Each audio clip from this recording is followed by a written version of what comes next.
This episode of UK Low Carb Podcast is sponsored by Deliciously Guilt-Free. Enjoy the show.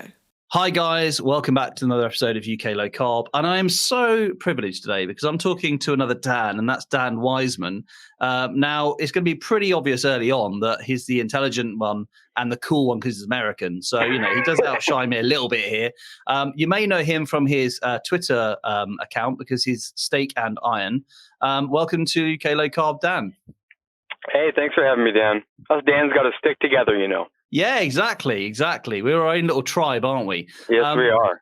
So the way that I came across you was through Twitter, and it's because Chris Rooney, who was on the show last week, by the time people listen to this, it'll be in a couple of weeks from then, and he retweeted something that I thought was really sweet, and it's where you were in a supermarket, you came across, I think it was a couple who you said, I'm trying to paraphrase this, they looked like they were trying to change their lives to keto, and you were saying what a wonderful, positive thing this was. And then Chris said, I don't mind me saying this, he said, do they realize they're in contact with keto loyalty, albeit, like a distant cousin of the family or whatever? And I thought, like, who is this guy? This is amazing. And I read your Twitter profile and I was like, God, this guy's got a hell of a personality. So that's why I wanted you on the show. I've got a perspective. You can kind of leave it at that. Yeah, I like seeing people, experiment with this lifestyle because I had to find health my own way. And what I eventually decided to do with the whole low carb path that I went on was very strange for people to do when I started doing it. And I started, keto in about 2010, and nobody knew what it was back then. I was the weird guy who didn't eat French fries and or bread or fruit or these things that are obviously healthy, and they got a lot of health from that. And now it's fun because I get to see these people who are I see keto products in the store. Some are good, some are bad. I don't know about if keto candy bars are really the best thing for people to be eating, but I saw this couple. They were behind me. They were young. They were younger than I was when I started my journey. They were both definitely had some weight to lose, but they just had a great cart full of nice whole healthy food. And they were talking about it and how they're going to do this and what are carbs? I mean, it sounded like they're very new to the idea of this and they were going to give it a shot. And I just felt really happy for them that they were good. They were already making this change early in life when so many people, they wait until they're 40, 50 years old. They're already starting to have problems. You can tell doctors talking about, you got to get on this medication or whatever. You catch these things early and you can have a really, really good life ahead of you. And it just made me happy to see that. I love that. And it's so positive. Now, the one thing with you, though, Dan, is that when someone sees you now, you look like a really fit, healthy guy. But it wasn't always that way, was it? And I think, hey, there we go. He's getting the guns out. For anyone who's listening to this episode, he's just got his guns out there. Anyway, so he's basically a fit, healthy-looking guy. But it wasn't always that way, was it? And I think the fact that you have, at such a young age, come to keto is pretty much through desperation. Would you say keto was almost like the last thing through an act of desperation to try? In a lot of ways, yeah. Because I was heavy. I was probably at my heaviest, 250 pounds, which is 115, 120 kilos, whatever that ends up being. And I'm 5'9". I'm not a tall guy. I didn't wear it well. It was very much all in the belly. And I just was, by any measure, unhealthy. I would get things like nosebleeds and backaches and, my hands would swell up and, I wasn't sleeping well. I would fall asleep while driving and all these kind of crazy things were just happening to me. Wow. And it was clear to me that just something was very wrong.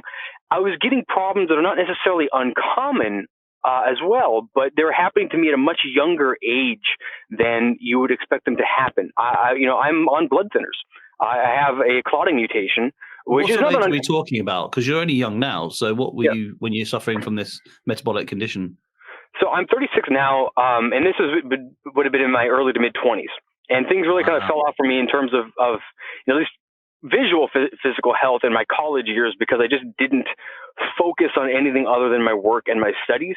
And, everything else, health, diet, any kind of exercise, whatever, it just didn't happen because I literally had no time to do it. I was eating whatever I could afford or whatever I could scrounge up, which was all garbage. I mean, it's very, very often just, grains and sugars and ice cream and cheese and everything else I could get my hands on that would just happen to be on clearance.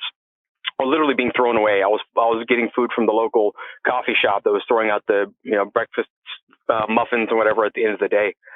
just so that I have food in my fridge. And that was, for one, it made me pretty tough. It makes me realize that if the what hits the fan, I'm going to be okay because I've actually dealt with that before. Whereas a lot of my trust fund friends would be completely screwed. But at the end of college, I was highly marketable, but not very healthy, right? So I needed to figure out how to fix it, and I tried a lot of different things. And I tried just counting calories, which of course works. I mean, but it's not sustainable for me because I was always hungry and I was always tired. Well, who isn't? I mean, actually, and also counting calories. I mean, that's the sort of predominant diet industry standard, way of losing weight. But I don't know anybody who's okay. You might have had success with that diet, but then it seems to be people put the weight back on plus some. So, does anyone ever say, "Oh, I did that diet and I've been healthy for 20 years afterwards without any problems"? I don't think anyone is, are they? Not really. And there's also this built-in mindset that if you're counting calories, you're not making necessarily changes to what you're eating. You're just eating less of it, which means you're going to be hungry. And you're also looking at it probably from a time-restricted standpoint. No, I'm going to eat this until, swimsuit season, and I'm going to go back to eating everything else that I did before. Exactly. And I think that everybody who's obese, and I was pretty squarely in the obese category, has lost weight. I mean, they've all lost, 10, 15, 20 pounds. It just comes back. And when I found keto, I found people talking about it and talking about low carb things. And we had the Atkins craze maybe a decade before that. And so this kind of sounds like the Atkins stuff, but they were saying, I lost all this weight and I wasn't hungry, which was weird because I'm always hungry. And I wasn't tired. And I'm like, I'm always tired. So maybe I'll give this a try. And I mean, just overnight, within a month, I was down 10 or 15 pounds easily. My clothes were fitting better. I started working out a little bit before then, but I wasn't enjoying it. I began to enjoy my workouts because I began to have enough energy to complete the workouts. I mean, within that first month, I was already not having any kind of issues with energy, being able to drive home after work. I've always had a very long commute. I live in Northern California. It just kind of comes with the territory. Right. And I was fine. And I just kind of thought, wow, this is really cool. I hope it's not going to give me a heart attack, but maybe if it does, I'll leave a pretty corpse. So that was kind of my thought process at the time. And, I came to learning a little bit more about it. And I'm pretty sure that, foods that we've been eating for the last, few million years are not the cause of diseases that we only started getting in the last 150 years. But it's all debatable. But I can't point to any part of my health that has not improved dramatically since I started just eating a lot of meat, some vegetables, not fearing things like fat and cholesterol in my diet, and eating as much really as I want without counting it. Not even eating as much as I can, because I can eat just an absolutely ridiculous amount of food. But I can now stop eating, which is something I could not do before. I can say, that's good. Have a little bit of that, and I'll put the rest in the fridge for tomorrow or whatever the case may be. Whereas the old thing was, eat it till it's gone. Yeah. And that was very new. That's exciting. Not being hungry when you've been hungry your whole life it's liberating. It's free. It is incredible, isn't it? And actually, it sounds like you've had the same experience like most of us, and I certainly can relate to this, whereby you don't really understand how you work, and then suddenly when you do keto or you just cut back on your carbs and your sugar, you're saying like, oh my goodness, that food has that reaction. I didn't realize. I thought hunger was just part of life. I didn't realize that actually it goes away when I only eat steak and I don't eat the sort of candy bars, etc. And I think the understanding yourself is huge. But in your case, I mean, without putting too fine a point on it, when you were younger and you're like mid-20s, is it right that you not only had a weight issue, but actually also had, is it a dental issue that you had, your eyes? I mean, you were quite seriously, I mean, you're falling asleep when you're driving. That's incredible. That's I have fallen asleep while driving and driven off the road. And the only reason I didn't kill myself or anybody else, sheer chance. There just happened to not be just luck. A person or a tree there. I mean, if there was, I wouldn't be here talking to you right now, period. I mean, absolutely. Sure. I drove into one time I drove into a construction ditch, blew all 4 tires in my car. All 4 tires of the car gone. All 4 rims dented, needed to be replaced. I was okay, luckily. But I mean, if that was just more than just a ditch, if say a bulldozer was still there or they were doing the road work, I would have hit that. Yeah, boom, yeah. I used to drive This was a Mazda Miata I was driving at the time, which if you hit anything in that, you lose, right? This is a little teeny tiny car. So, I've got my eyes. I've got cataracts in my eyes that I had somewhat recently, with the last 5 years replaced. So everything basically you can see inside the blue there is all artificial. I am one of the youngest people in California to get a new generation of artificial lens put in my eyes, which was cool. Went from legally blind in one eye to 20/20 vision, which was super cool in a day, which is just blows my mind that technology even exists.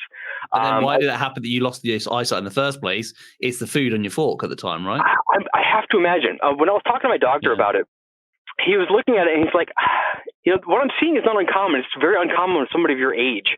And, I also look at everything else that's happened to me. Like I said, my blood clotting disorder, it's a very common disorder that I have. It's a particular mutation called prothrombin 2, but it doesn't normally start causing issues in people until they're in their 60s and 70s. Right. And I had a blood clot in my lung that I was hospitalized for, actually 2 of them, in my 20s. And your lung, that's really dangerous. Yeah, wow. Yeah, it was real nasty. They said that basically if I just ignored it, I could have lost my lung. Yeah. Or, could get dislodged into your brain. All kinds of crazy stuff happened. Actually, it was so bad. I thought I got shot. Like there was a wayward bullet or something. It hit me in the middle of the night. I was in so much pain. I looking for blood. I ended up getting to the hospital, and they're like, "No, it's a blood clot. Hit you with the blood thinners. Don't shave for a few days because if you cut your face, it'll just keep bleeding." And then, then they got me on some pills for life. But so trying keto, really, like you say, what's to lose? You said you might just die a bit earlier of a heart attack, but compared to all those things already in your early 20s, you really don't have much to lose in comparison. Incredible. Exactly. Yeah. If my body's going to try to kill me, I might as well have everything I put in my body be at least try to offset it. So, it's all about balance, right? Well, I guess so. Yeah. Okay. Yeah. What about your family? Do they have these sort of metabolic conditions, or I don't know if they do low carb or keto now, but do they have similar health problems? And is it a genetic thing, or are you just particularly unlucky? On my dad's side was a lot of smokers and overweight people. My dad actually died before I was born, so I never met him. It was my biological father. I was raised by an amazing man that I call my dad. But yeah, there was a lot of they all died fairly young of the heart attacks and strokes and things like that. On my mom's side, not so much that I can really tell. Some cancer, a lot of dental problems on that side, which I seem to have avoided. But no, not really. I think that a lot of it was just more or less environmental. A couple maybe small little genetic factors that maybe accelerated a few things, but I just put myself into a very unhealthy environment, and my body was not able to deal with the load I was putting on it.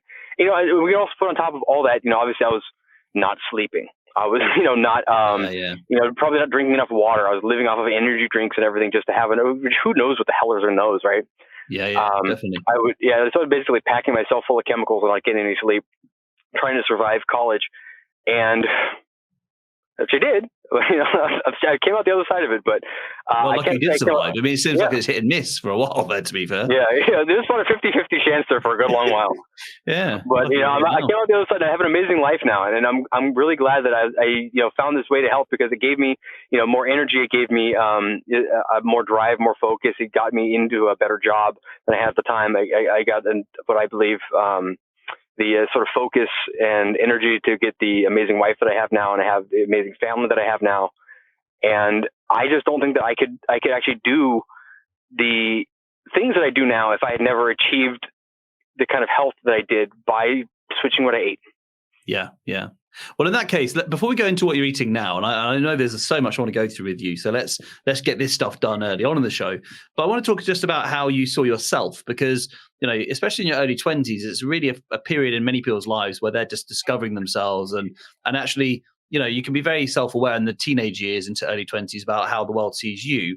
So if you're somebody who is, heavier than you'd wish to be with all these health things, and then suddenly you're losing weight, you're looking better, and you said you met your wife, etc. How was your confidence levels, and how did you sort of see what was your self-value at that point as you made the transition? I mean, it definitely went up, for sure. I was very extroverted and always very kind of like jovial, but, you know, I look back and I want to say how much of that was an act, really. Yeah. Sometimes it was a bit, you know, I was playing a character, in a lot of ways because it was what it expected of me. Don't we all at that age to some extent? I think that's quite common, isn't it? But, yeah, you know, the way people see us, we become almost like a slight mirror image of what we get seen as, and we like it, so we play up to it. You know, it's very normal, Yeah. that, I think.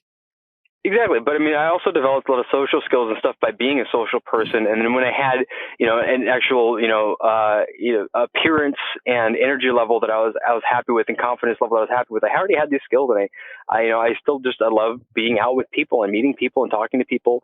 And, you know, now it doesn't feel like I'm necessarily on stage playing a character. It's really just, it's who I am now. And, it's cool. It's also been this weird transformation, seeing myself go from the jolly nerdy fat guy to being the guy who knows about nutrition and fitness. Yeah. And especially when I don't necessarily, you know, that's not necessarily the person who lives in my head.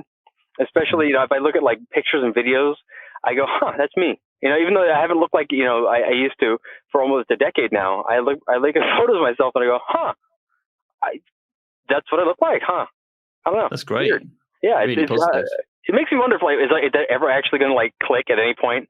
I'm not going to have the fat guy in my head. You are the polar opposite from like many people in society. Most people in their 20s don't really have much to worry about, and then they look back at themselves in their 40s and they go, "What happened?" You know, they catch themselves in the mirror and go, "That's me. I used to be this fit, young, healthy guy." Or, you're the other way around. You're like, "I was on my knees at 24, and now look at me." You know. Yeah, no, I do feel like, you know, who knows? I get my 40s are coming up. Maybe I'll just descend into dad bod, and you know, with the cargo shorts and the New Balance sneakers and the tucked in polo shirt. Maybe it'll happen. Who knows? I don't know. Right, you got to stop there. I turned 40 this year, and I have actually, one of those things became true for me in the last week. So let's leave that. Dear. Well, best of luck to you there. Moving on. So let's talk about your food now then. So what is your kind of, you know, roughly what are you eating? And also, how do you keep it interesting and not a bit monotonous? Because some people can be really strict on keto, and I find that kills me. I'm like, geez, I need more than just steak. You know, I need some flavor. So what do you do to try and keep it all spiced up, maybe literally or metaphorically? So my philosophy is basically now that meat is the food, and then everything that you go with the meat is to make the meat more enjoyable. Yep. So I had to learn how to cook when I was broke in college. So I even just buying prepared foods or going to fast food restaurants more than I could afford. I couldn't afford to go to McDonald's. So I had to learn how to cook at least to some level, and the food I could afford was not necessarily great food. So I had to figure out how to make it taste good. Yeah.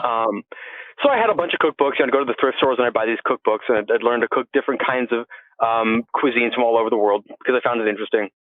You know, what makes Italian food taste like Italian food? What makes, you know, Greek food taste like Greek food? And what makes, you know, whatever kind of food taste like whatever kind of food? And there's different, you know, spices and flavor combinations, sauces that kind of just become part of, you know, the background of the way I cook. So taking that and moving it into my lifestyle that I have now is I will usually do something like make a big batch cook just for, you know, convenience sake of a meat, maybe a big pork shoulder, maybe a big chuck roast, maybe a big, you know, a couple of chickens. That'll last me and the family for several days. And I'll make different spice mixes or dressings or sauces or things that can go on it. And, you know, when I cook it very, very neutral, maybe just salt, pepper, garlic, whatever. And then, you know, when it comes time to finish it, either have a vegetable that's, you know, got some different, you know, oregano and basil on it. And now it's Italian kind of flavor to it. And then put that together. So when you have these different meats, different cuts of meat, different vegetables, and these different spices, you can combine them in a lot of different ways and really not eat the same meal twice for a long time. So that's good. Yeah, that's just, I think the easiest way to do it. I think that diets fail for a lot of people when they become too complicated. It's about having this balance of enough variety, but, you know, you can't be spending 2 hours making dinner every night. So there needs to be sort of like this, you know, this balance and being able to find utilize some hacks, right? Some hacks to make it possible and, you know, logistical without it like being boring and monotonous. Yeah, exactly. And using technology to your advantage. You know, if you get a pressure cooker, if you get a slow cooker, that kind of stuff, you know, you can do a lot of cooking and make it taste very good in a very short period of time, at least in terms of your actual input into dinner. You not actually have to be there the whole time. Yeah, I agree. Yeah, love that. Mm-hmm. So meat predominantly, and I mean, do you favor any particular meat? Because I personally kind of go more towards the beef and sometimes lamb. I don't really do pork. I mean, is there any particular meats you go for? Is there any you try to avoid at all? I don't necessarily try to avoid any. I really like beef. My wife is not a big fan of beef. So, beef is more like a special occasion kind of thing. But, chicken, pork are primarily what we do in the house. The kid likes them. So it's easy enough to make something that my little 2-year-old will enjoy as well. Yeah. I think that, it's, easy to, learn a few things to do with these different cuts of meat and make them taste good.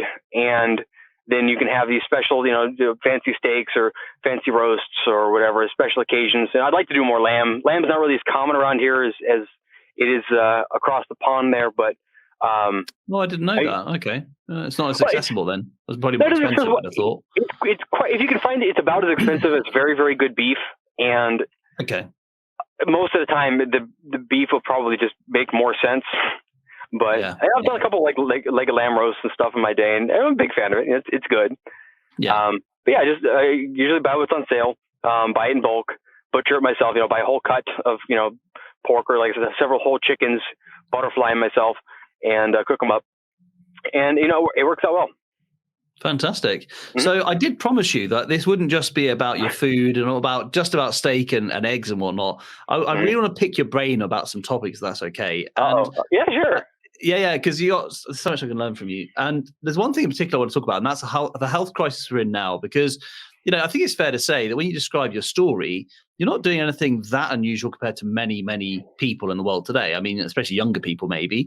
The fact you're like, you have to survive on pretty much carbs and sugar, and you said about energy drinks. Well, I used to be a teacher, and I remember a kid turning up to school with an energy drink, and I was like, "You having breakfast?" And he's like, "This is breakfast," and he'd neck it, and then he'd be like having his crash by 10 in the morning, and but the sad reality is, he is. Okay, he's a bit of an outlier, but there are many kids who are doing that. So, this is happening. And if you see in the US and Europe, and also, anywhere in the Western world in the world where they're eating the Western diet, clearly there's a massive increase in obesity and type 2 diabetes. So my question is, in your opinion, is that, do you think, mainly sugar, or is it carbs? Is it seed oils? Is it a combination of all of them? Or is it also something to do with not just nutrition, but potentially, the way that we're interacting and the way that we're living our lives now, and the environment's changed, that all these factors are making us sick?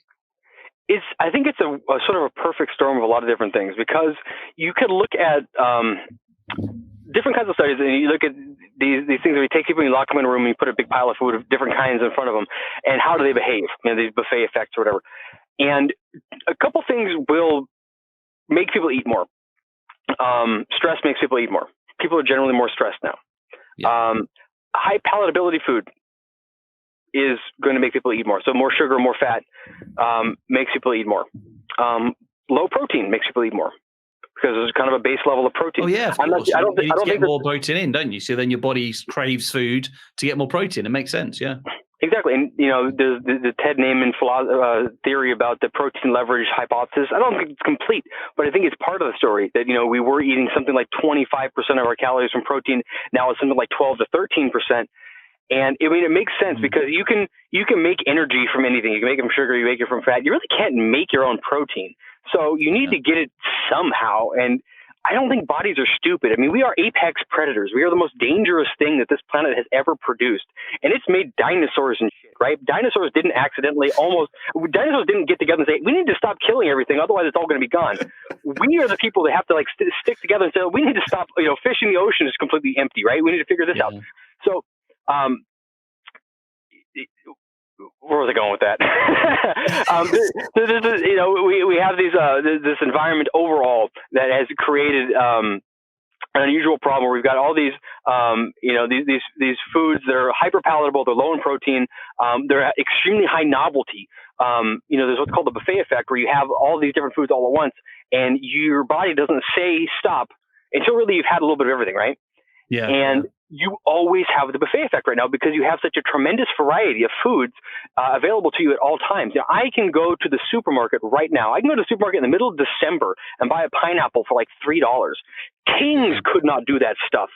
Funny you say that. So yeah. I know you're a big fan of history, and I remember reading recently how here in the UK there are buildings where you see from like the early 19th century and late 18th century where pineapples were a key part of buildings, and you can actually see in stately homes a golden pineapple on the table because the golden pineapple is actually cheaper than an actual pineapple, and they wanted to represent how posh or rich they were, and then people would actually go around with a pineapple and not actually eat the thing, just showing off they've got one because they didn't have one. And now you just get a can out and it's got, like a sugary syrup sauce in there, pineapple galore. You could have that for every meal of the day, couldn't you? And not have to worry about what season or what part of the world you're in. No, there's no seasonality. 24/7. Yeah, there's no seasonality of any kind of food, right? There's, you say, the apple season. Okay, maybe if you're buying locally, but I mean, at what point can you go to the store and not buy apples or cherries or nectarines or any of these things that are normally? I mean, I had an apricot tree in my backyard growing up. You'd have about 3 weeks where you just have apricots falling on the ground constantly. Then you're sick of them at the end of that period. Yeah, and you look forward to them in a year's time. Yeah, exactly. And we were into like canning or making jams or anything like that. We'd eat the apricots when they were fresh off the tree, and then eventually we'd just have a big pile of rotten apricots all over the ground. And then we didn't see an apricot off that tree for another year. And that's how fruit actually works. And that's how the actual function of fruit is. You get this big drop of fruit, all the birds and squirrels and stuff pile on it, spread out the seeds, and then nature does its thing. And so I mean, there's the idea that you'd have access to this sort of food for a very short period of time. But right now you've got this tremendous variety at all times, and you have these foods that I'd say probably mimic very rare foods in nature. There was somebody asked me what in nature actually has a lot of sugar and a lot of fat in it. Like, what is nature's cheesecake? And it's human breast milk. It's the only thing that you'd ever actually encounter that has a lot of sugar and fat in it. And what does milk do in nature? Milk is to make animals grow. And if you're already past puberty, you don't grow up anymore. You grow out. So when you look at high sugar and fat combination things, I figure that's all your body knows how to do at that point. Is just, okay, let's prepare for the winter that never comes. Yeah. But you know what? There's millions of years of evolution. I want to go into evolution with you, but there's millions of years of evolution that go into the fact we're having this conversation today. It's incredible. We take so much for granted. But you said there about the foods we're eating. I mean, the food industry is only concerned with the money in your pocket. It doesn't give a damn about anything else. And it sure doesn't care about the cost to your health. I mean, in the States, of course, you pay for healthcare or you have insurance. And, you probably see more directly how much it costs for things. In the UK, I think we're a little bit blinded to that sometimes because we don't pay for ourselves, although we do pay it as taxpayers, of course. And I think, the food industry is taking that money from us. And then it's literally making a flavor combination, not caring about the nutrition, if there is any, not caring about what the actual food will do to your body, but just taking that flavor profile and saying, this 3.5 million year old brain is going to love the bliss point in this food. And I find that it's the sort of thing that you can see, and I hope I can see this, in 200 years time, they'll look back on and say, whoa, that was scary stuff they're doing back then.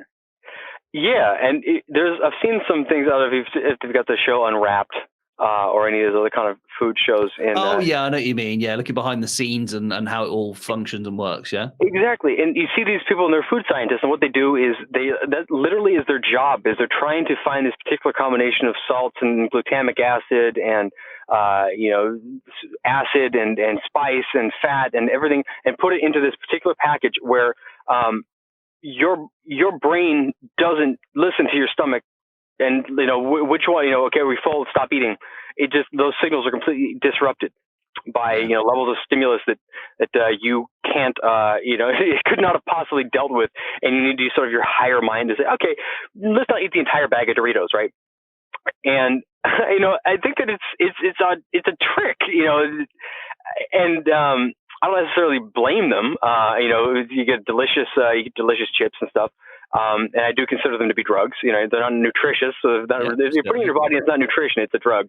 And that's fine.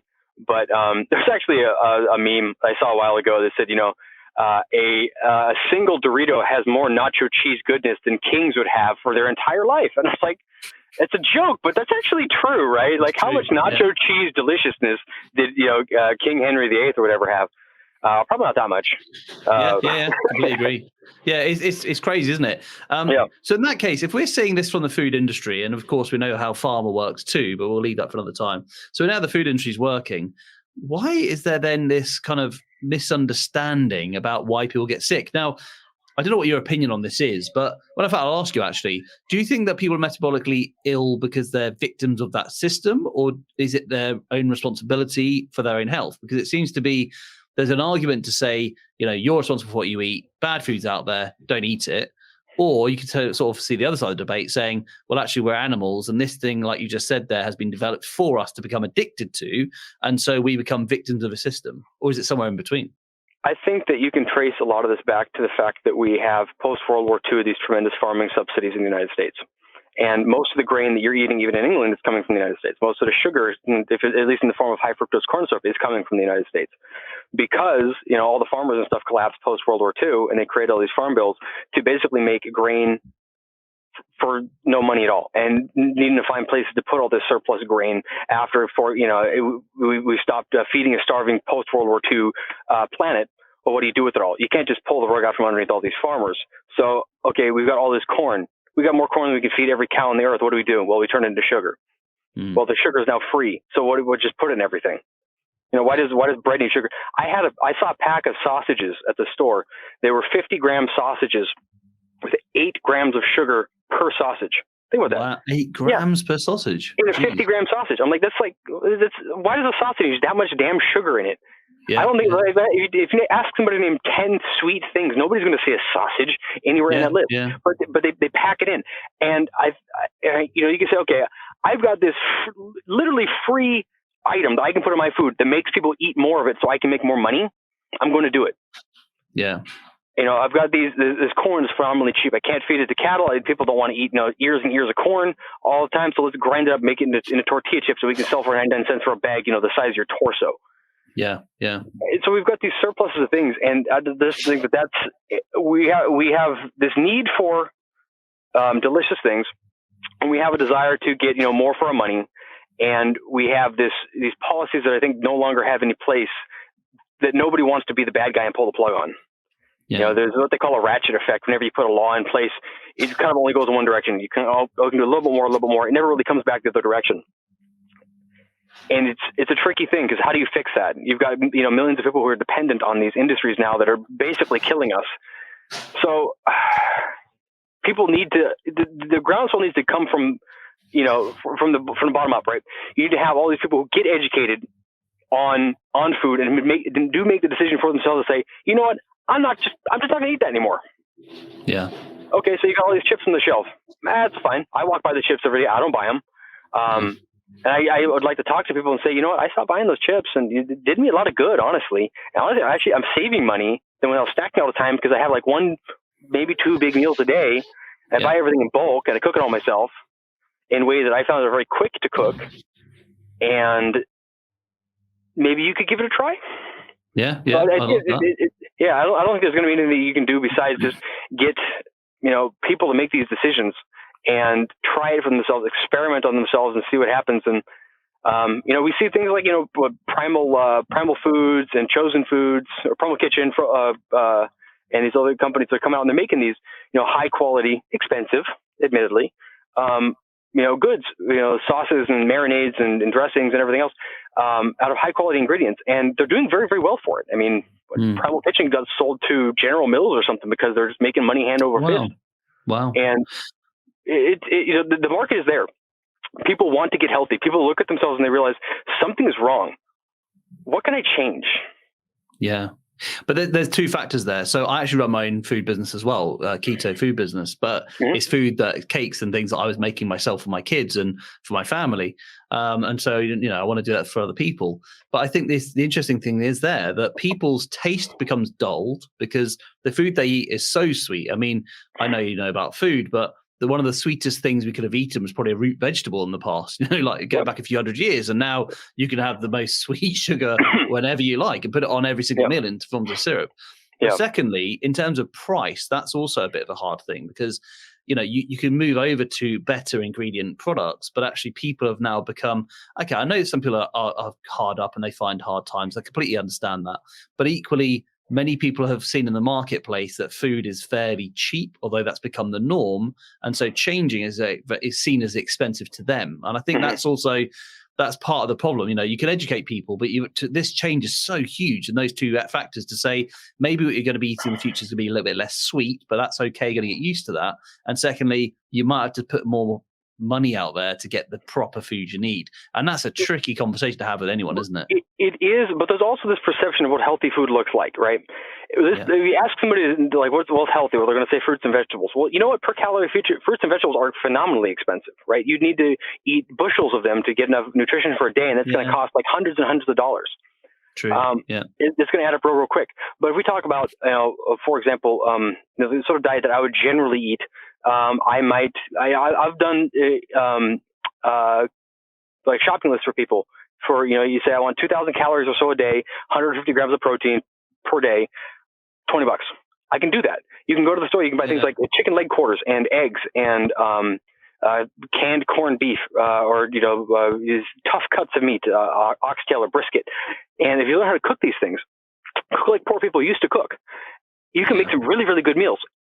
And when you cut out all the extra things that go into your body, they're not necessarily food, your chips and your candies and what else like that, you'd actually be surprised. But I think that the concept that food is expensive if it's healthy is from this sort of plant-based perception of what a healthy diet looks like. I mean, a healthy diet can look an awful lot like just bacon and eggs and chicken, which are fairly inexpensive. I mean, it can look like one that's a big plate of vegetables. I don't think that's necessarily unhealthy for some people, but if that's what you're trying to eat, yes, that's going to be very expensive. So also just shifting that mindset a little bit, I think, could help.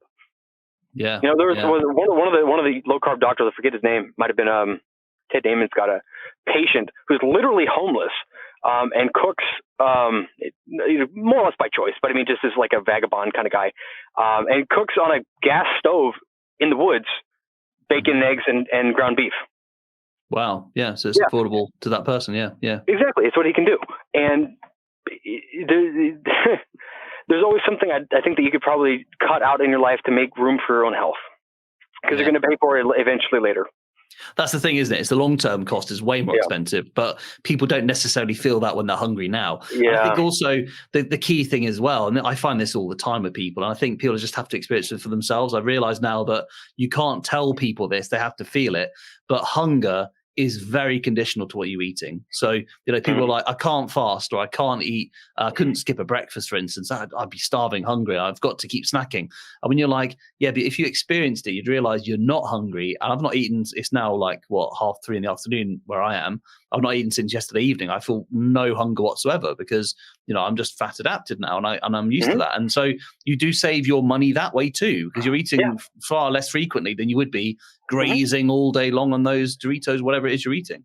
Exactly. And that whole idea of that you can just not eat for a while is so toxic to people. Like they literally think that, okay, if I don't eat every, couple of hours, I'm starving myself, or it's anorexia or something like that.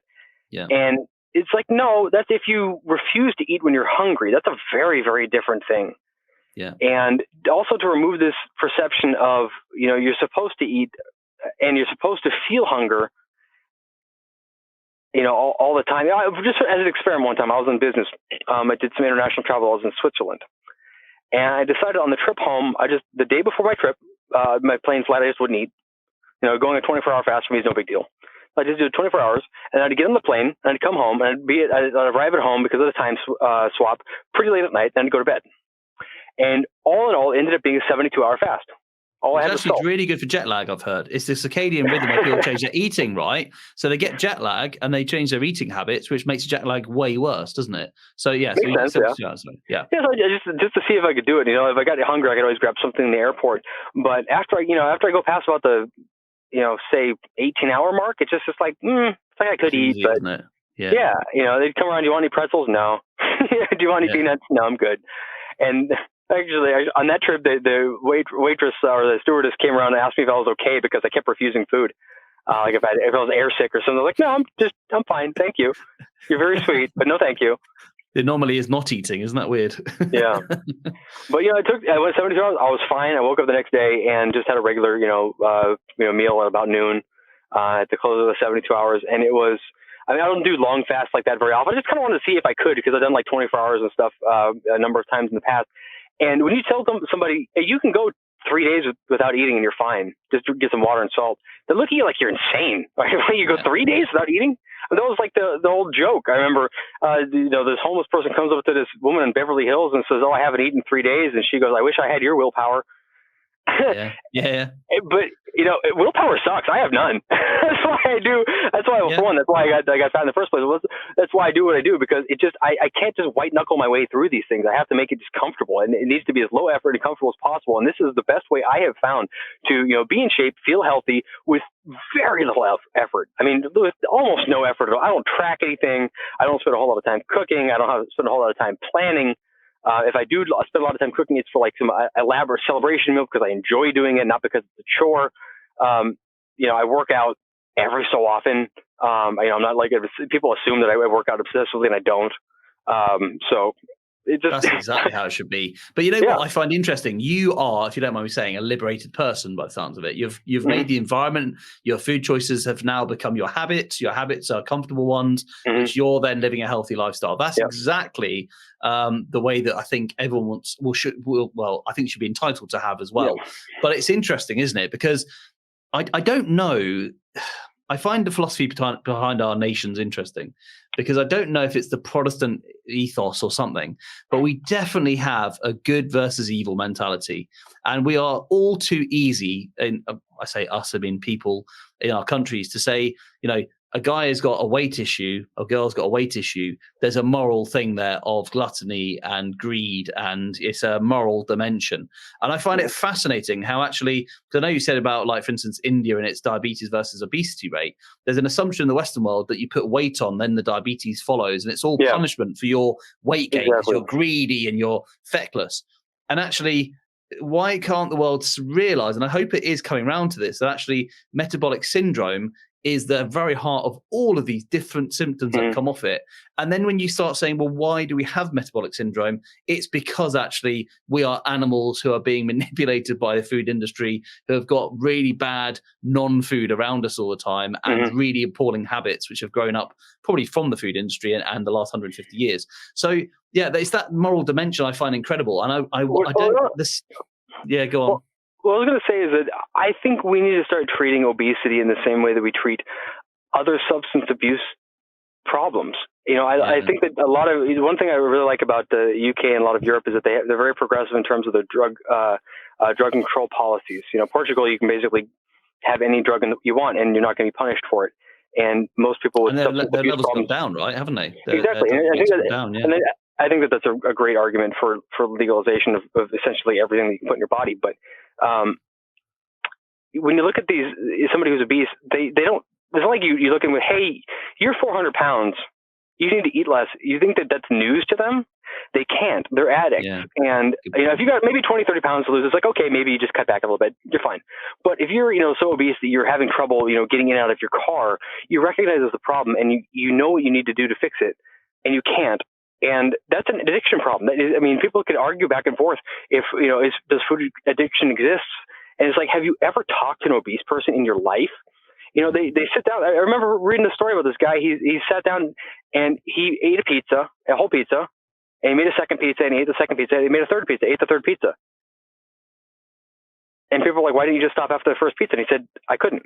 I had a 10,000 calorie day. Yeah. Every cell in his body was telling me he was starving.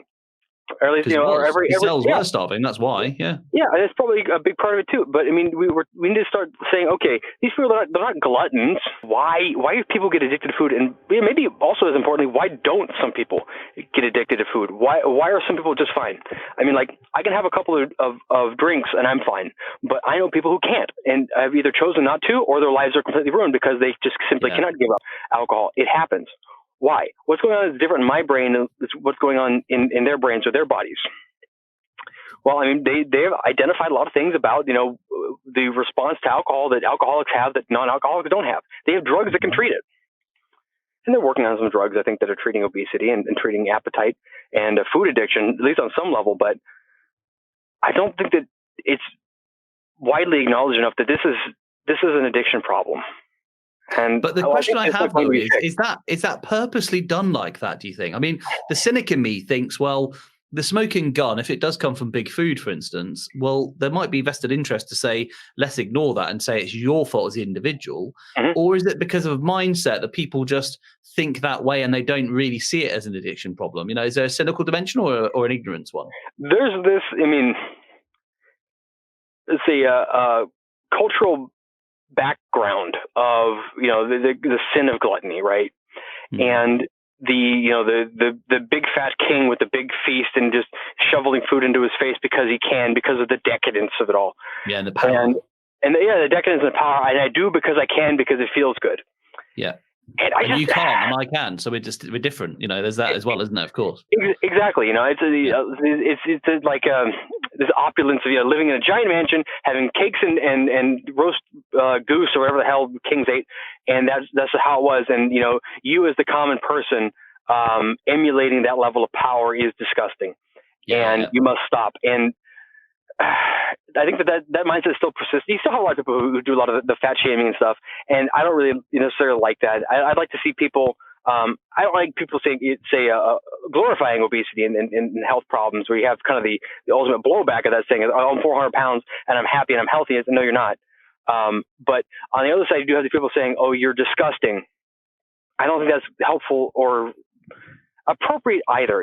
These people, I think that 99% of the time, if somebody is very large and has a lot of weight to lose, they're aware of it and they want to change. They just don't know how. And we need to help them. And I think that the best way to do that is to share stories. It's say, I was like you once. Mm-hmm. Or at least myself. I was 250 pounds. If I'd not discovered what I did, and I didn't manage to wrap my car around a tree, maybe I would be 300, 400 pounds by now. Mm-hmm. Because if I got sad, I ate a bunch of food. If I was happy, I celebrated with a bunch of food. That was kind of just how I dealt with all different kinds of feelings. And that was my drug of choice. Mm. And, I want to help these people. I really do. I really do want people to feel the way I feel. Yeah, I totally agree with you on that. And you know what? I think that so much of it is understanding how we work. And I think also understanding the food we have. So I think it's really quite tragic that a lot of people, when they're trying to lose weight or trying to get healthy, will say fruit is the first thing they go for, which in my opinion is mostly confectionery anyway. Fruit has evolved. You think apples this big ever happen in nature? Do you think squirrels and birds would have ever allowed those to exist? No. Well, the squirrels and birds would be obese and died of diabetes years ago, couldn't they? That'd be in really big trouble. Or they have like giant pterodactyl-sized birds because they all trying to compete over these giant energy-rich fruits.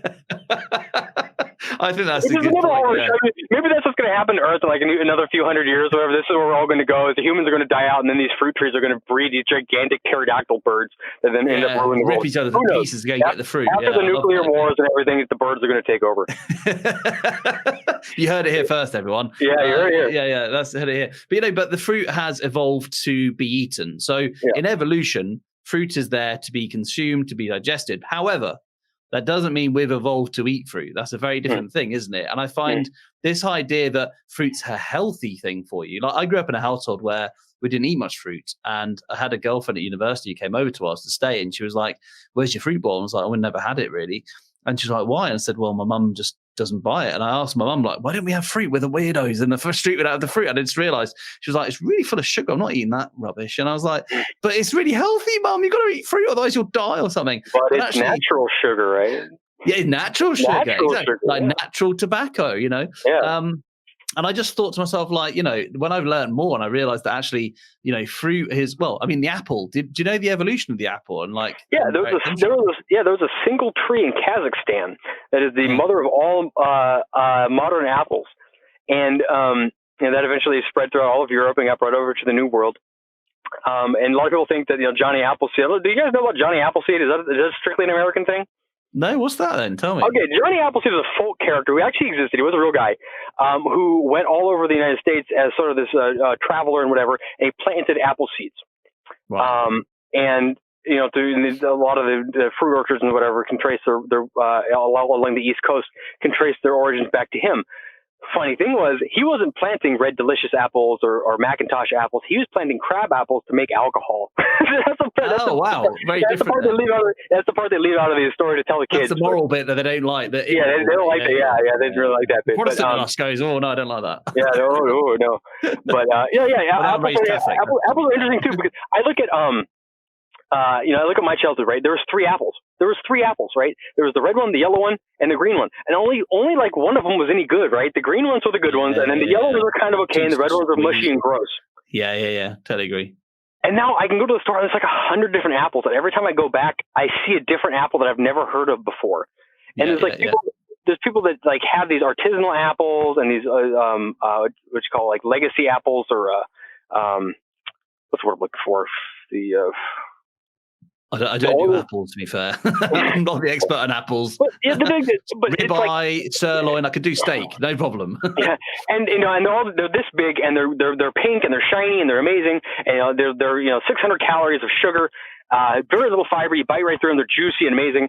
And it's like, that's not an apple anymore. This is something that is highly, highly altered from its natural state because we want it to be perfect for a human to consume, whereas the apple as it existed in nature is probably not, didn't evolve alongside a human being as it's, the progenitor of its seeds. Probably something more like a bird or a squirrel or a chipmunk or whatever the heck they got in Kazakhstan that would eat these things and then poop the seeds out and whatever. And we don't even eat the seeds. We don't eat the whole apple. Well, that's the other thing as well, of course. Like, so from my understanding, the evolution of apples as well, before they became, cultivated by humans, it was actually bears gorging on them to try and fatten up to hibernate for the winter in September. Yeah, bears, and then they would, poop the seeds out, they'd grow and they'd sort of spread across the rest of Europe from Kazakhstan and Russia and that area. And you sort of think, so the food that we know that nature has, by complete evolution and chance, meant it as a hibernation fattening up food, we now promote that as a even higher sugar fructose bomb health food. That's bizarre. That's just weird. Now, here's the thing: is I will be controversial in the low carb space, saying I don't think apples made you fat. Okay, that's one of the things I will generally say is that people who eat a lot of fruit, I mean, the correlation, causation, whatever, but people who eat a lot of fruit don't tend to be very fat.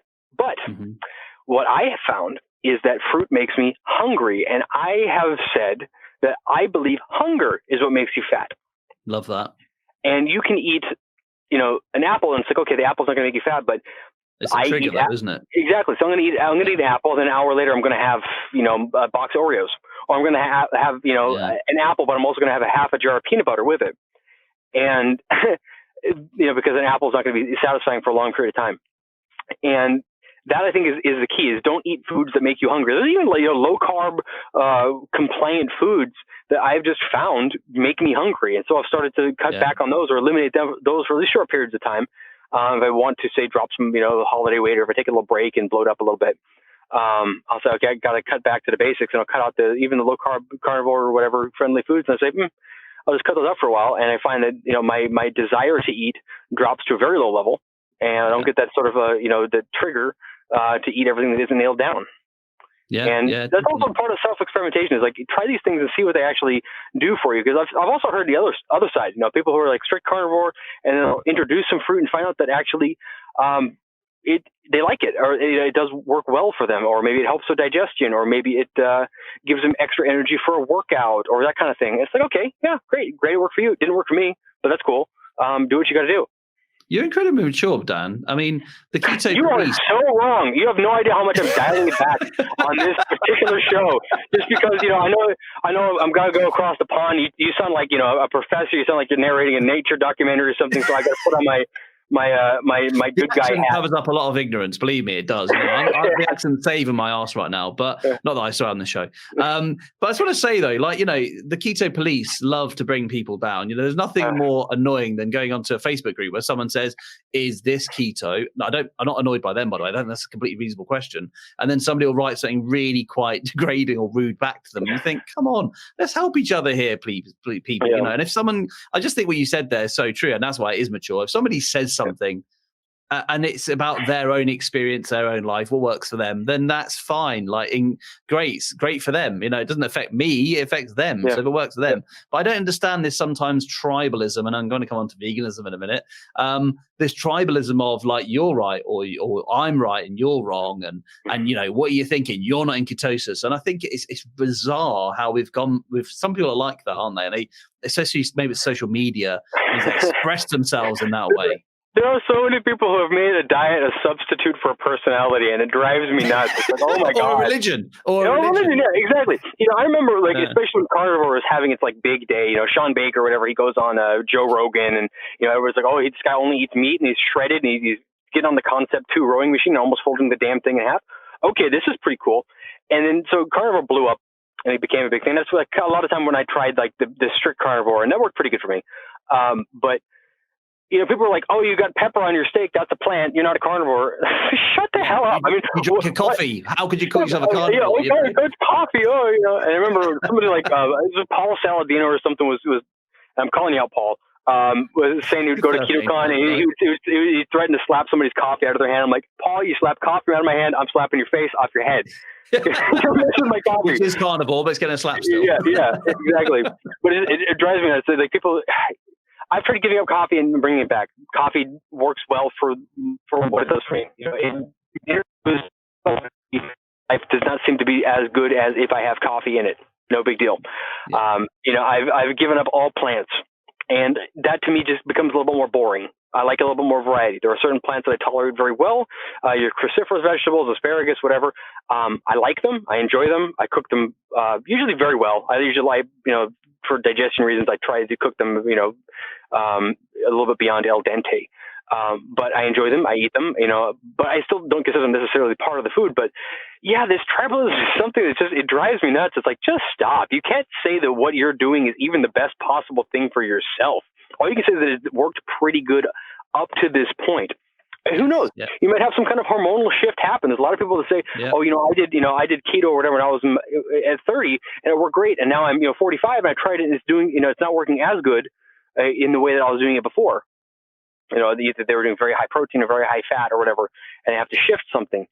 And so, I mean, have a little bit of humility. You can't prescribe a universal diet for everybody and assume that you're going to have excellent results with every human being who tries it. We're pretty diverse. There's probably a base diet that's pretty healthy for most people, but if you're talking about optimizing, that's pretty personal. Yeah, completely agree. And this is why I find the veganism argument interesting, because, and I know you have spoken to many vegans, and I will say this for you, unlike a lot of people, you actually engage in conversation. A lot of people would maybe just write somebody off. I mean, maybe you can say you've done that too. I don't know. But I find that, okay, so something a bit awkward happened for me once. I knew somebody who was a vegan, and I just had a conversation with her, and I genuinely wanted to learn, because I do want to learn. And I said, can you just tell me, like, is veganism good for you? I don't think it is, but I don't know it's not. So I wanted to find out what she thought, why she thought it was good. So she went on the vegan group that I'm a member of and was posting my comments on that vegan group on Facebook. And then people were piling in with lots of information. She was then sending it to me so I could see the comments that she was writing about me. And then I could see the articles that were shared with her. And I started reading them, and there was not, and I'm not trying to make it I'm a scientist. I'm definitely not. I'm not qualified in this area. But from what I was reading, it was very loose correlation stuff. It wasn't very clear, like, examples of how veganism was healthy. So I'd question stuff, and then she'd go back to her group, and then instead of them coming back with the answers I was looking for, they came back with the insults. And, well, it sounds like he's ignorant and he's stupid. And then it became a case of, well, he doesn't care for the planet, which is one, or he hates animals and he wants them to suffer. And I was like, hang on, I'm reading this about myself in this group here, and I do care about the planet a lot. And I also really care about animals' welfare, and I also care about my health and the health of human beings. And I thought, we're talking about a different thing here. They're talking, their reason for eating a diet is not necessarily health-based, although they might have told themselves it is. And yet they're making out somehow that I'm just a tyrant who's trying to come out with a way to make animals suffer and destroy the planet and, I don't know, burn a forest or something. And I thought it's interesting how we're not talking in the same language or the same premises. This is it. Every time I've spoken to vegans about, especially initially about the health consequences of one's diet, the goalposts might as well just be kept on the back of a wheelbarrow or something, because they're moving quick. The conversation shifts very quickly from the health argument. There's some decent studies, I guess, with a population-wide, vegan studies, and you can say, okay, the Seventh-day Adventists in Southern California, they do seem to live a very long time. Mm-hmm.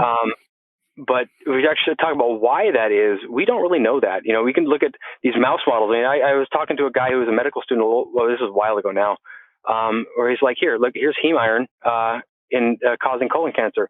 And it was a rat study with rats that they had genetically modified to be susceptible to colon cancer. And it's like, okay, you take a rat, you give it colon cancer, and you give it heme iron, and the colon cancer gets worse.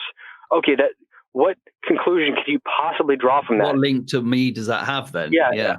Okay, so if I'm a rat who's genetically modified, maybe I don't eat heme iron. Be careful. Be very careful. If I wake up tomorrow and I find myself to be a genetically modified rat, I'll be very careful. That's the least of your worries, to be fair. You've got to explain it to your wife first. But yeah, okay. Exactly. So we would, then eventually the argument does shift. It's like, animal welfare and saving the planet and things like that. And, this is something that I kind of wrestled with as well, because I've got a rather radical, nonviolent sort of position on a lot of things. And the question come up to me is, why would I limit that of my species, right? Why is it okay for me to kill and eat a cow and not say, okay, it's fine to kill and eat somebody from, China? Why is that different? They look different than me. They're different. They speak differently than me. Why can't I just kill and eat them too? And that was a difficult question, actually. They are very different, surely. I mean, I don't know. I just think if somebody says that, then they have their empathy towards humanity is pretty limited. And I care for animals, but they're not. It really is. They're not the same as humans, are they? Let's be honest. They would argue they are. All right, and it's like, okay, how can I argue that they're not? And this is the tricky bit. And there's actually a really good book called The Vegetarian Myth by Lierre Keith, who I recommend to everybody, because this is something I kind of struggle with about the ethics of meat consumption. And it really kind of boils down to, if you can't look at human-animal relationships as sort of a hierarchical, top-down sort of relationship. It really is a cycle, right? Most of the time, an animal that is in the care of a farmer or rancher is actually going to be taken fairly well care of. They're going to be, if they get sick, they're going to be getting medicine. If they break their leg, they're going to be fixed up. No predators. I mean, let's be honest. Most of these animals would have a predator that should wipe out them when they're born, pretty much, and yet they don't have that, do they? Exactly. And the death in nature is not like a nice death. There's they think that like old cows die, with their family at their bedside holding their hooves. That's not what happens. You get eaten, your guts get ripped out, or you break your leg in a hole and then starve to death as rain pours on you. That's what nature does. Yeah. And ultimately, we need to look at the fact that we did evolve as apex predators. We evolved to require the things that are in meat. Maybe we didn't evolve to eat meat because we came from largely plant-eating, apes swinging in trees. But when we figure out how to hit something bigger than us with a rock or a sharp stick and get all the nutrients out of them, that's what gets us to the top of the food chain. And we do need the things that come in meat. And maybe there's some technology that's out there as far as like supplementation that says maybe we can survive on less meat than we did before. But I don't think that means we need to abandon it entirely. I think when we have something that maybe is being done poorly, it doesn't mean you stop doing it. It means you find better ways to do it. And you have these farms that are very ethical. I mean, I live in Northern California. I live in Silicon Valley, and I live my work is right near Tesla, like the actual Tesla factory. Oh wow! If you go one exit down the freeway from Tesla, in Fremont, California, you'll see this big green stretch of grass, just kind of between the freeways. And there's like an Applebee's and like a TJ Maxx shopping center and like a McDonald's and stuff. And then right in the middle is a big green patch, and there's cows grazing on it. Okay. Right. So they find ways to use land that's otherwise unusable. This land is probably like, you can't build there, otherwise it would be building something there, right? But okay, so we've got something you can't build anything on. We'll put cows there. They'll prevent the water from running off. By eating the grass, they're going to keep the grass growing, and they're going to keep the water from running off into all the shopping centers and stuff around there. And then when the cows are done being free in this many acres of green land that they're free in, and they're never going to get any kind of predation they're monitored by people on a regular basis, then they're going to go off to feed people. Yeah, and also they will put droppings into the ground, which will then put the nitrogen back into the soil, make more healthy soil with bacteria. It's a cycle, isn't it, of life? And not it is. Quite a feel badly there. Yeah, and you talk about the emissions and all this other kind of stuff about cow farts or whatever, and it's mostly burps, but cow fart sounds funnier when you can say it. Where did that carbon come from in that methane? That carbon came from the air, which went into the grass, which they ate, and then came back out again. But say carbon's coming out of your tailpipe, came out of oil wells and stuff. So that's introducing new carbon into the air as opposed to just recycling carbon that's been happening on this planet, which is basically how this planet works and has for the last 14 billion years. Yeah. That's just what happens. And you've got also the other people who are coming up with these regenerative farming methods that sequester more carbon into the ground than they're putting out. These Joel Salatins and Alan Savory type peoples and Nicolette Naiman who have these regenerative farms that are net carbon sinks, and they're not, what they're doing is not new. It's just they're bringing back things that used to do it before, and they're able to do this at a profit. They're able to sell a premium product at the end of it. They're able to make businesses off of it. And I think that's an amazing thing. And, there's always going to be demand for this kind of thing. And if you could point to it and say, look, okay, you're concerned with the environment. I am saving the environment. Literally me on my farm, I am saving the environment. What are you doing? Yeah. And you kind of go, oh, okay, this is actually kind of cool. I would like to see more of that, honestly.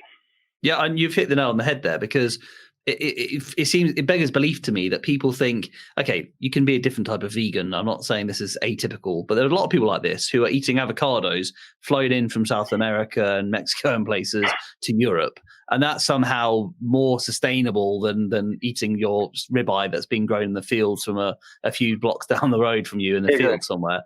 But there's also, and this is what I think people don't understand, and I think this is why I'm always interested. I've always got this balance, I think, Dan, between what's genuine like ignorance and what's cynical kind of side of me thinking that it's misinformation. Because the vegan industry, to survive, if you didn't have that animal population, is all about putting fossil fueled fertilizers into the ground to replace the nutrients that are being stripped out of it by only growing plants. So what you're saying is the cycle of the animal and the land, which then makes the grass, which feeds it, et cetera, which I think is the natural way it's been for millions of years, comes down to evolution again. But they seem to think that the fossil fuel method of replacing nutrients, and while the soil's dying gradually and the bacterial diversity is dying, is somehow the better option for the planet. Is that ignorance, or is it this kind of more, it's a cover up by somebody who's making money out of that? I think that. And by the way, I'm not saying you should know all the answers. You're not the UN, but I'm just saying I think you're the sort of person who's got opinions. That's what I'm asking. You have a very strong ethical belief on the behalf of the vegans. It says, okay, at the core of everything, eating animals is wrong. What can I find to support this? Yeah. And what information do I need to ignore entirely to continue this belief? Right? There's several things. Everything about eating meat is bad for the planet. Everything about eating meat is bad for the humans. Everything about eating meat is unethical. Everything meat bad. Period. And so you need to glitch you on all those topics, so you can't say anything anymore, I guess. Exactly. And they call it a gish gallop, where they just will blast you with a bunch of crap. And these studies may be decent, they may be terrible, but it doesn't matter because you can't respond to all of them all at once. Yeah. And people will believe an awful lot of nonsense, so they don't have to change their mind. And this is what happens to whack-nut conspiracy theorists. This is what happens to religious zealots. This is what happens to a lot of people that just latch onto one particular ideology as their sort of core personality trait. It's dangerous, right? I mean, there's the woman, that vegan YouTuber who thought she was being demonetized and kept down in the searches. So she went to YouTube headquarters and shot it up. Whoa. This is just like 2 years ago. Wow. Luckily, nobody got hurt. I think she might have gotten gunned down by the police or something. But she literally went to the YouTube headquarters and shot it up because she thought that they were preventing her from getting her message about veganism out.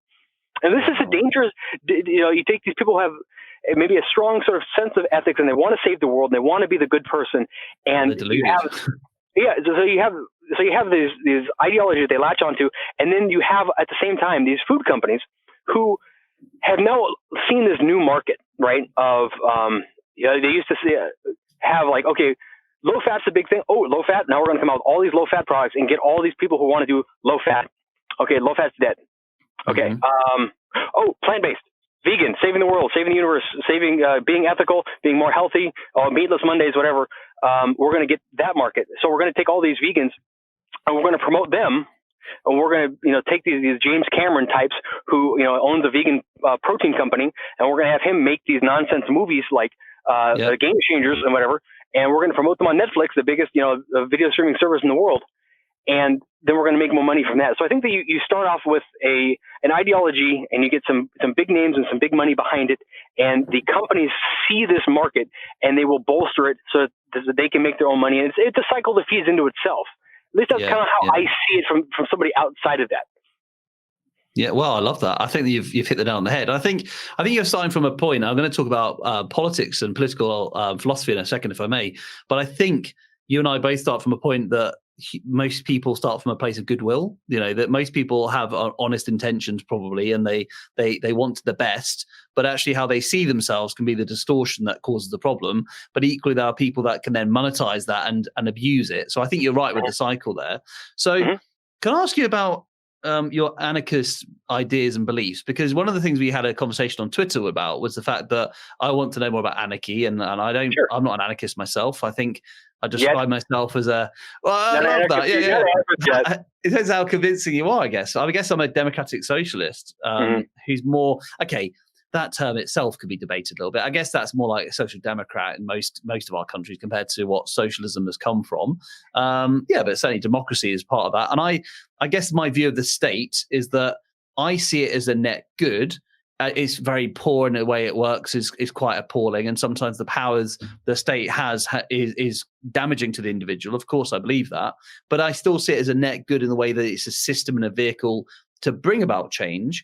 But is it right to say that you think it's a net negative in the way that it can actually cause this problem and perpetuates it for the individual? I don't want to take the words from your mouth. What do you think? Sure.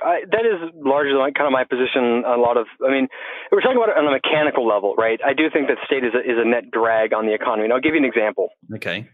In the United States in 2019, these are the last numbers I remember off the top of my head, there was $2.6 trillion spent on anti-poverty programs, federal, state, and local in the United States, $2.6 trillion. Okay, this was education, welfare, medical, all that kind of stuff.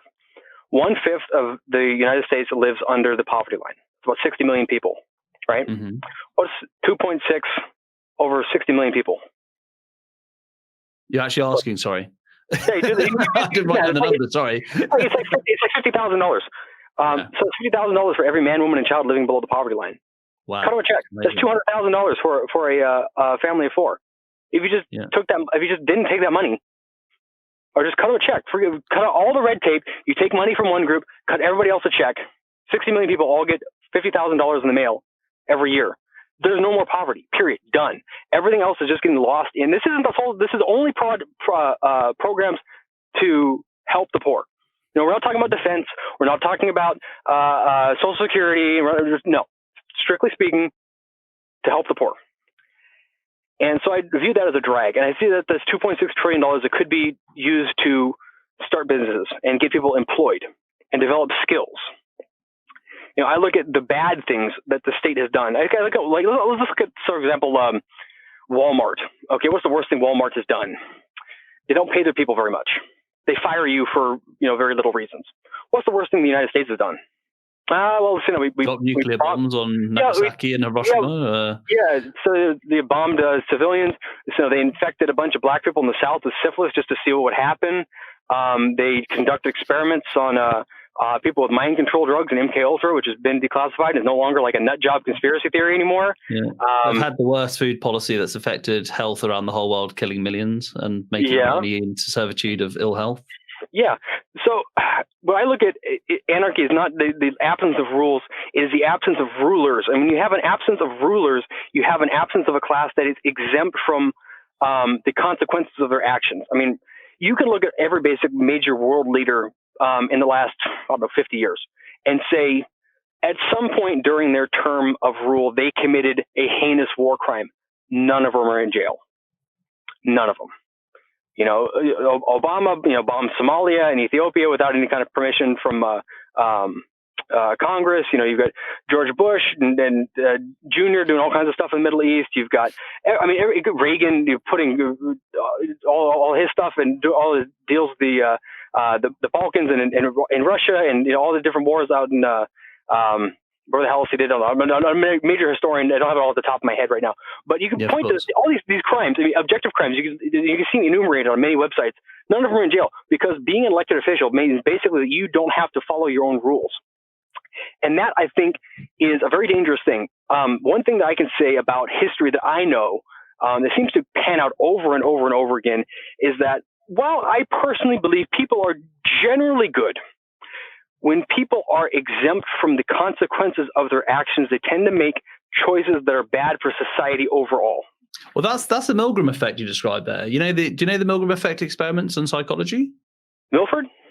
Milgram. Do you know about these? So basically, I'll just in a nutshell, this is post-Holocaust, and so basically, people were giving electric shocks to somebody. Oh, yeah, the shocks, yeah, the shocks, and basically, because there was somebody in a white coat saying, "Did you know that this is all okay? It's in the name of science, and you're not responsible." People went to the extent of murdering the other person. Of course, they didn't actually murder them, but they thought they had, which was the psychology of take away responsibility. And of course, people can do the most heinous, horrible crimes, even if they're normal people. I do agree with that, and that experiment clearly shows that.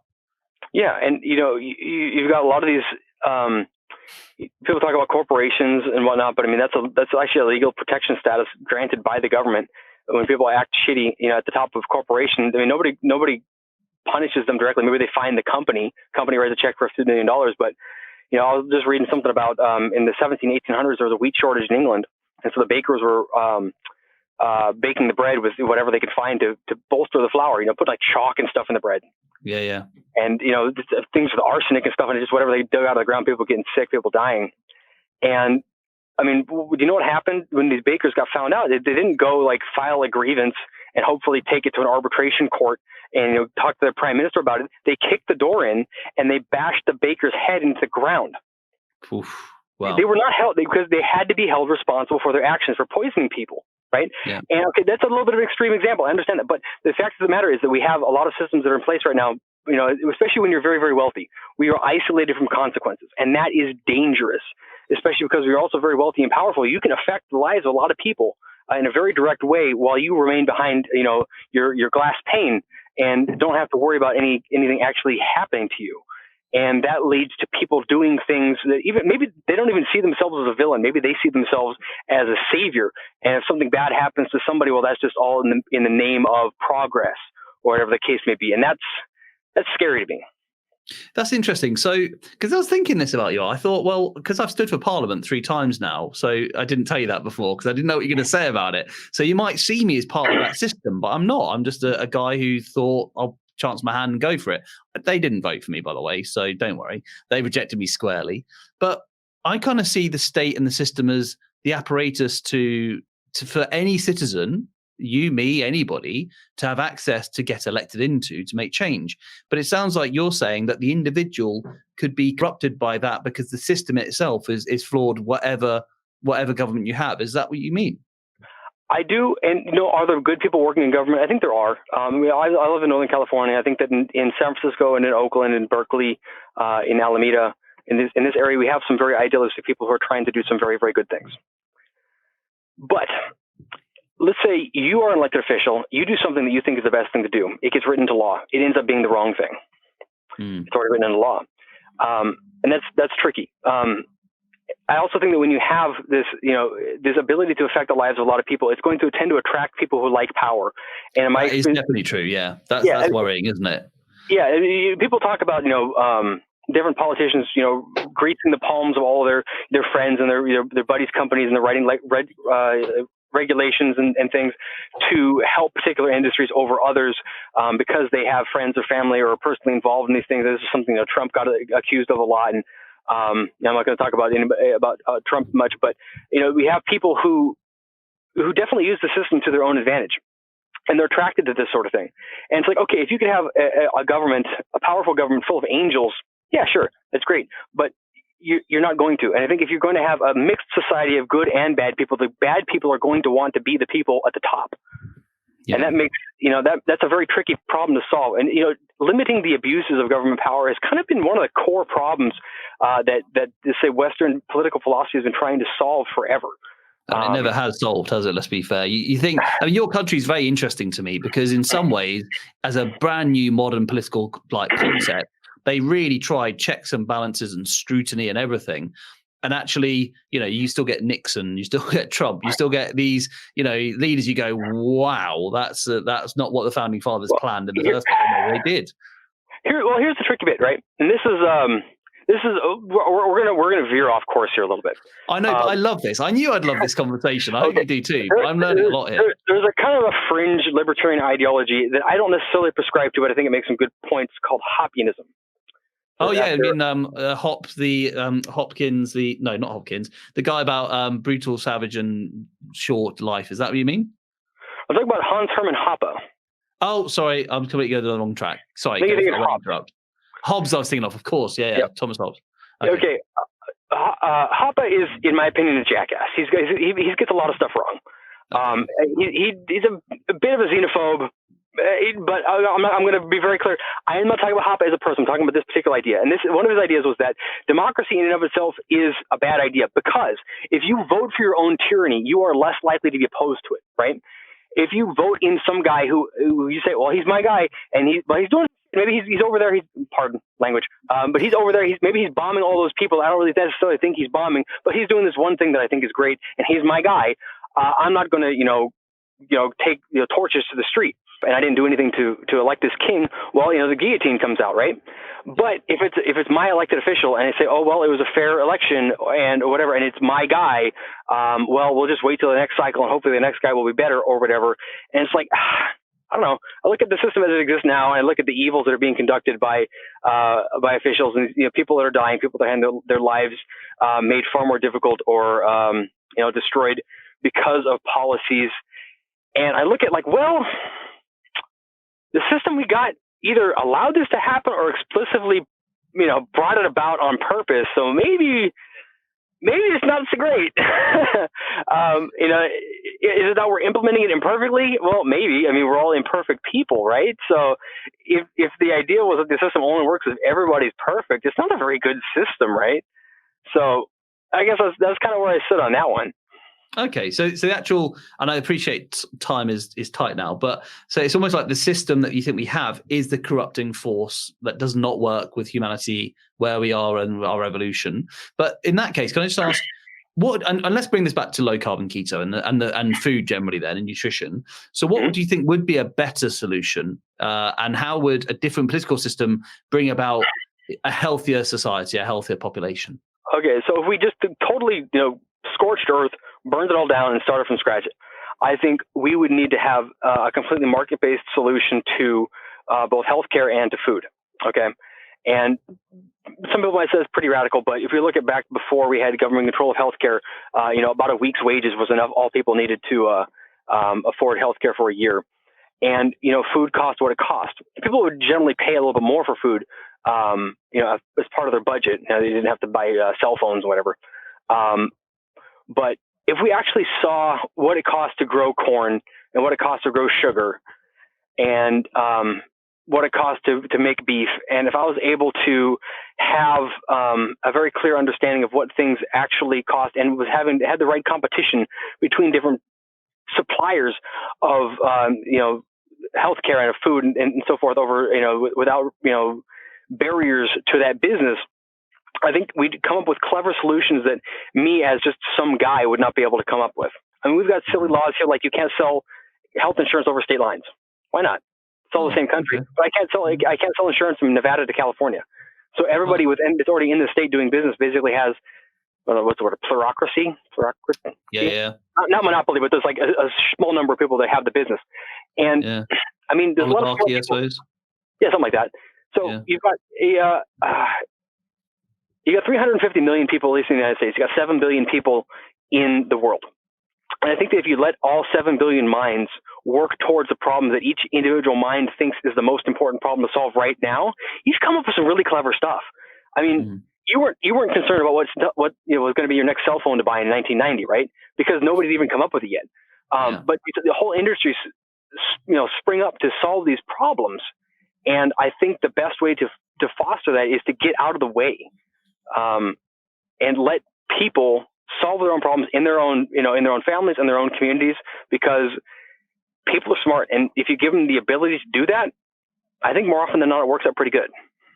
Yeah, fascinating. I think that's really interesting. And I think things like cryptocurrencies definitely tie into that worldview because it is freed from fiat currency. And, it's going to be very interesting to see what happens. And I've been following you on that topic as well.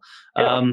I appreciate, by the way, that I know that it's really mean doing this podcast on the Friday because I'm coming to the end of my day. So I'm about to go home and relax. You're about to start work. So I really am very aware of your time and that you're going to have to go into work fresh and ready for action. And it's been almost an hour and a half, which is incredible. I was going to finish up, if I may, just by you did recommend one book, but what books could you recommend to me and others to read to educate ourselves?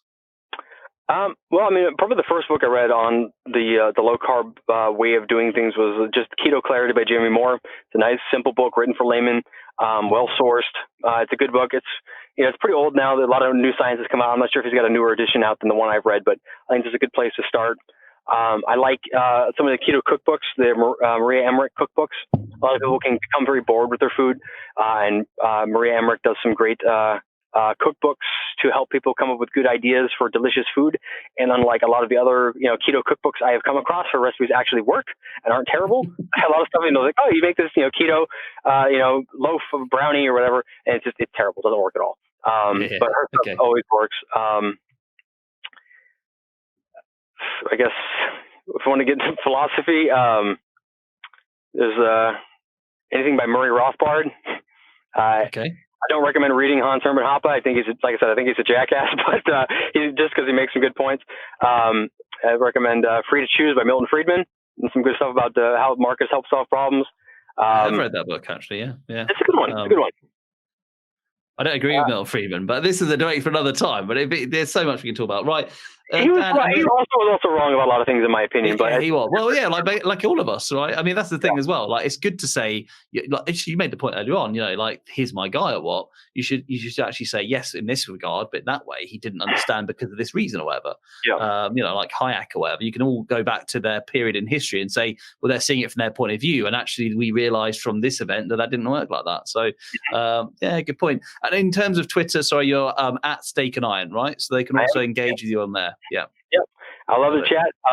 We have fun out there. That's pretty much the only place to find me. I have an Instagram account. I've literally never posted anything on it. But there's sometimes some, I know this is a family show, but there's sometimes some language on my Twitter account, so be aware it's at least a PG-13. I sound like I'm like a Disney production now, don't I? Okay. So thank you so much, Dan, for your time today. I've really enjoyed that. I hope you have too.